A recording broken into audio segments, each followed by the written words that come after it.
Olá, eu sou a Cris e eu estou aqui para a nossa 18ª aula sobre Espiritismo. E o tema dessa aula vai ser sobre aura. Gente, aura é a energia que sai de nós. Essa energia, ela sai de nós e fica ao nosso redor. E na forma, geralmente, oval, né, em forma de ovo, pegando todo o nosso corpo inteirinho. E ela tem cores das mais diversas.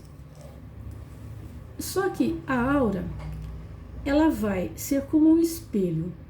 Então ela vai refletir a nossa condição evolutiva.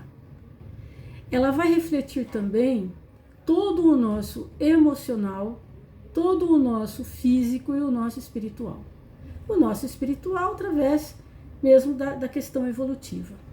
Agora, a questão física. A aura vai revelar, por exemplo, se nós estamos com alguma doença, com algum problema, de ordem física mesmo. Se nós estamos com alguma dor, alguma coisa que não está funcionando bem, vai ser refletido na aura. E a parte emocional também. Então, por exemplo, se eu estou com raiva, minha aura vai ser de um jeito. Se eu estou alegre e feliz, minha aura vai ser de outro. Se eu estou angustiada ou se eu tenho qualquer outro tipo de emoção, a aura vai registrar. Agora veja bem, se a aura está registrando os meus sentimentos, isto significa o quê? Que ela vai se modificar durante o dia. No mesmo dia eu posso ter auras diferentes, porque de manhã, por exemplo, eu posso ter levantado super bem, feliz, minha aura está de um jeito. Aí à tarde eu passo por um dissabor muito grande, a minha aura já fica diferente. Se eu estou angustiado, se eu estou de qualquer forma, a aura vai estar diferente. Então, quando você tem uma fotografia de aura, não significa que a sua aura é essa sempre. Não. Se você tem a fotografia da sua aura, significa que você tem a foto da aura que você estava naquele dia, naquele horário, porque ela vai sofrer modificações. Claro que modificações evolutivas não, né? Porque a nossa evolução, ela não dá saltos e nem regride, mas o nosso emocional sim, né? Tem pessoas que dão saltos altos no emocional, tem pessoas que é mais equilibrado, né? Mas vai estar refletindo. Então, é importante que se saiba isso. A aura, ela se modifica ao longo do dia, ao longo dos dias, ao longo dos meses, ao longo dos anos. Agora, a aura não é uma coisa que foi o Espiritismo que descobriu, de forma nenhuma. Já há muitos anos atrás, lá na Antiguidade, eles já sabiam a respeito da aura, já conheciam, já sabiam da existência. Mas nós temos alguns métodos para vermos e registrarmos as nossas auras.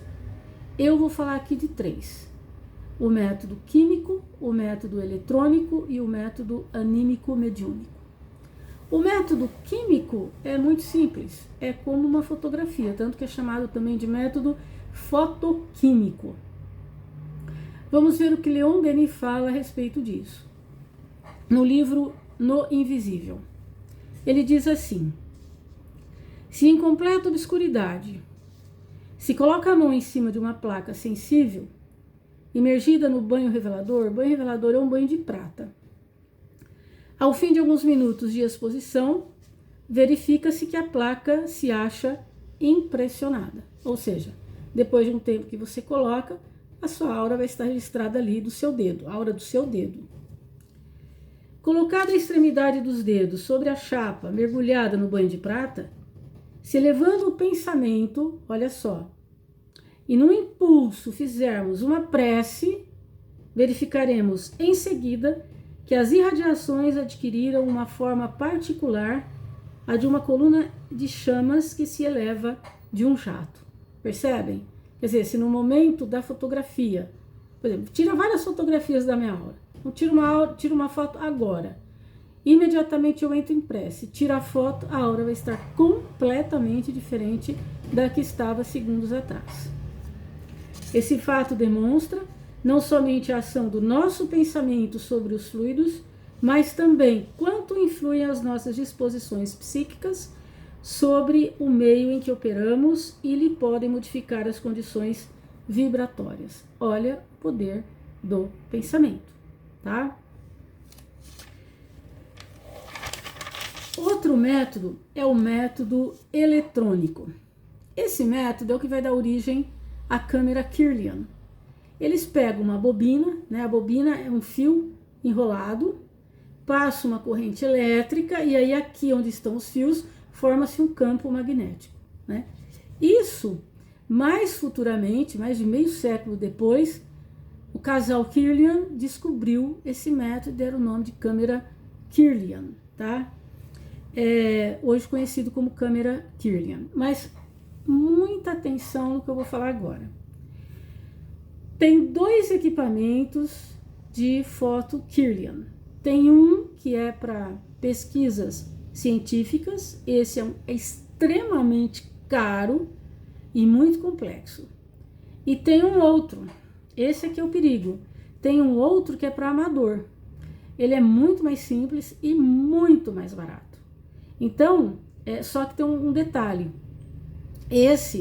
As cores da aura, elas ficam distorcidas. Um professor da Faculdade de Ciências Biopsíquicas do Paraná, ele disse que essas câmeras Kirlian, principalmente aqui do Brasil, essas mais baratas, não vale a pena você adquirir ou deixar que alguém tire foto sua, porque com certeza, ele diz com certeza absoluta, vai ter distorções por conta das deficiências técnicas, vamos dizer assim, da máquina, por isso que ela é barata, por conta até da frequência que é utilizada, né? Eu lembro quando eu estava começando a estudar o espiritismo, num centro espírita, chegou uma pessoa com uma máquina dessa, pedindo autorização para o presidente do centro para entrar e perguntar quem gostaria de tirar foto com a câmera Kirlian. Ele permitiu, o cara cobrou, obviamente, né? Não era caro, mas ele cobrou.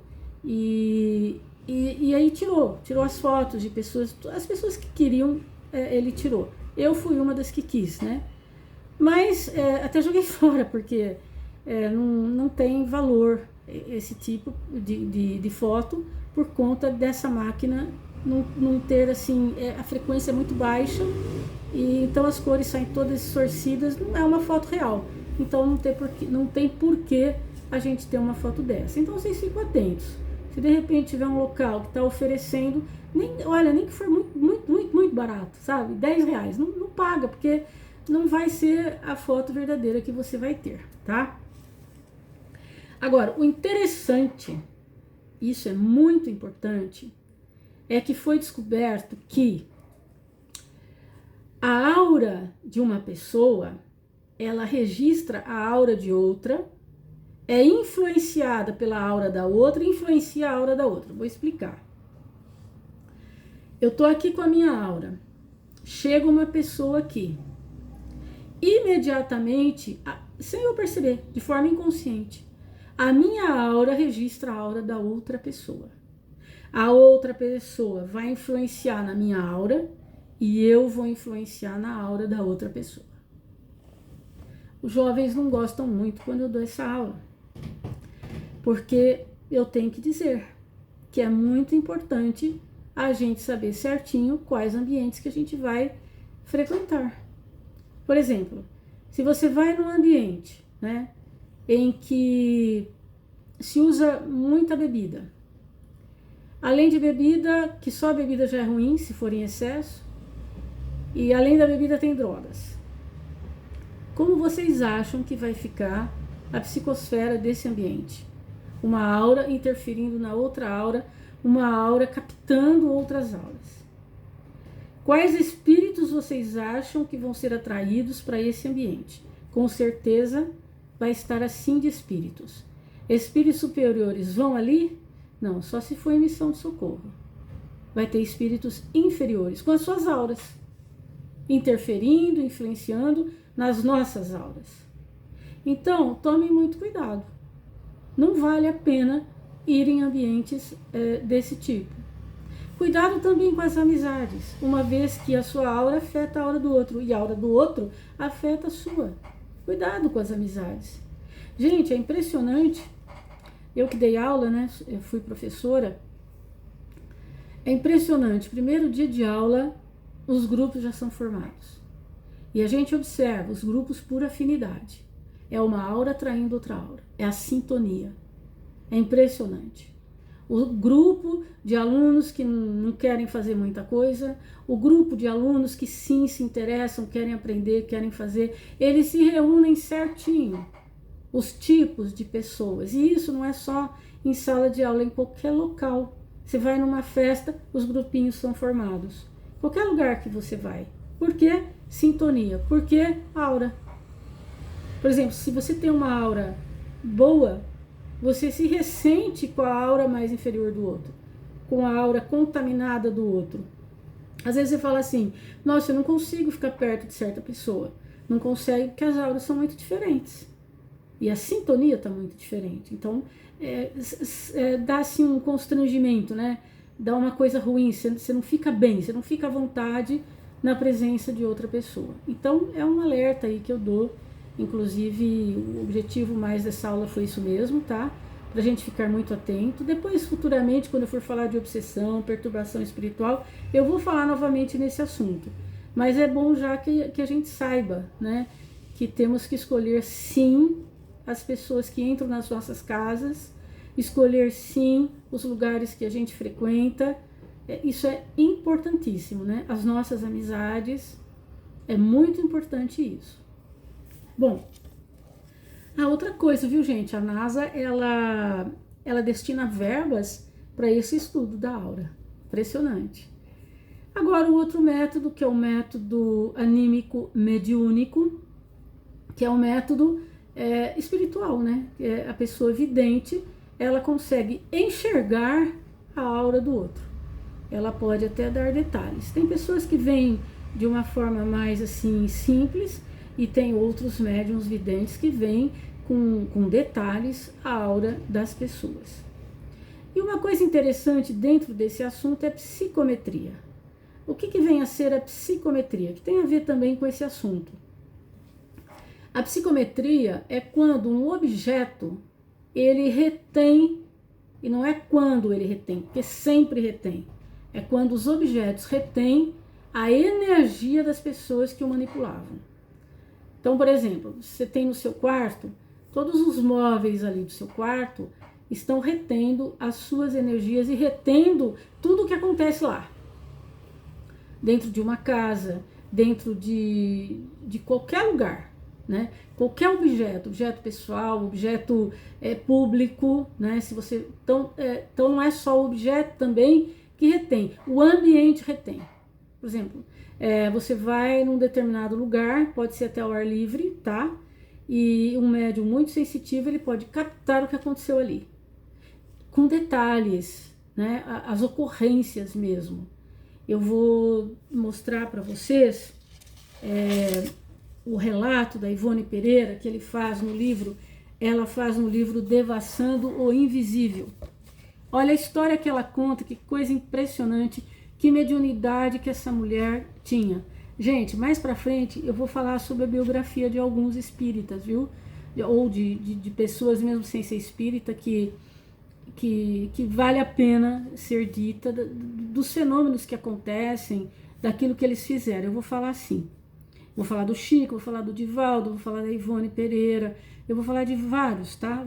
Não sei se eu falo, acho que eu vou falar assim, intermediando algumas aulas, vou ver como é que fica, mas eu vou falar. Então ela diz assim: visitamos certa vez uma amiga da nossa família, cuja residência muito antiga, de aparência senhorial, datava do Segundo Império. Olha, bem antigo mesmo. Tratava de uma chácara já arruinada, localizada em adiantado subúrbio do Rio de Janeiro.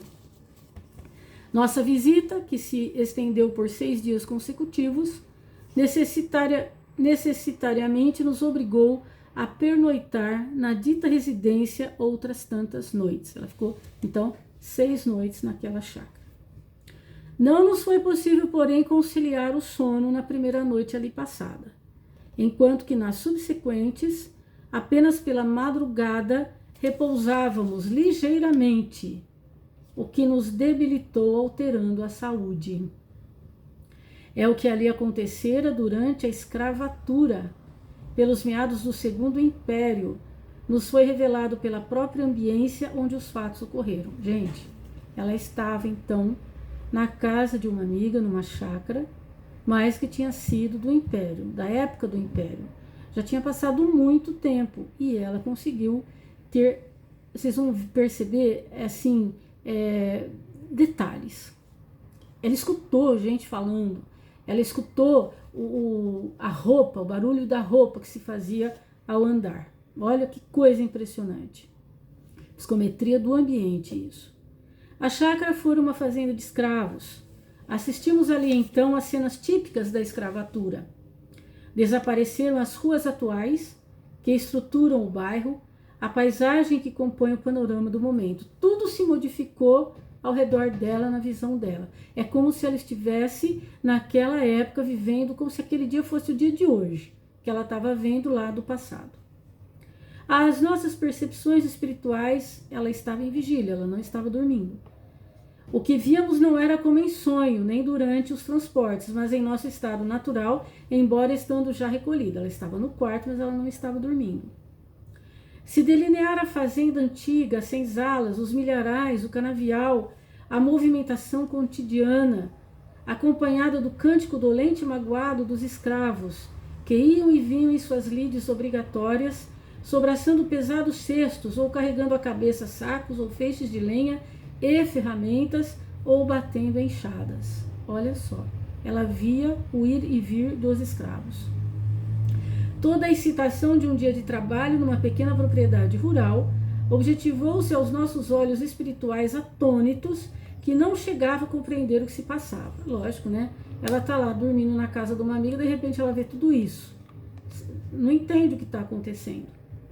No pequeno pátio lateral para onde deitavam janelas e portas do aposento que ocupávamos, separado do terreiro fronteiro por um muro, típica obra de cantaria que denunciava o labor do braço escravo, vimos uma escrava trajada de saia preta e camisa de algodão cru, lenço branco à cabeça, olha os detalhes, mexendo com enorme colher de pau em um grande tacho de cobre, cujo conteúdo refervia sobre um fogão de pedras e tijolos, no próprio chão, parecendo tratar-se do sabão de cinza fabricado em casa, o que era comum pela época, e até há bem pouco tempo em certas cidades do estado de Minas Gerais.